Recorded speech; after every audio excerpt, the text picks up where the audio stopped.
Hello hi. ఇదైతే గోందు అంటాం కదండి, బంక అంటారు కదా. ఇవి కొంచెం నేను ఇప్పుడు పల్లి చిక్కీ చేస్తున్నాను.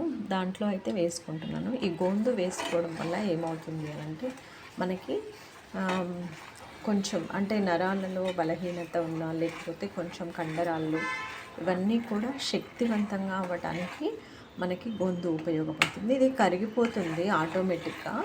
ఇంకా బెల్లం కరిగేంత వరకు మనం ఎలా అయినా వేడి మీద ఉంచుతాం కదా, గోందు కూడా కరుగుతుంది. ఇది సమ్మర్లో వాటర్లో కూడా వేసుకుంటారని చూశాను నేనైతే, బట్ నేనైతే ఎప్పుడు వాడలేదు. బట్ ఇలా లడ్డూలు అవి చేసేటప్పుడు నేను కూడా ఇవి గోందు వాడుతూ ఉంటాను. మీరు ఎంతమంది గోందుని యూస్ చేస్తారో నాకు కామెంట్ చేయండి, ఓకేనా. పల్లి చిక్కీ చేశాక మళ్ళీ ఇంకో షాట్తో నేను ఉంటాను. By by, take care.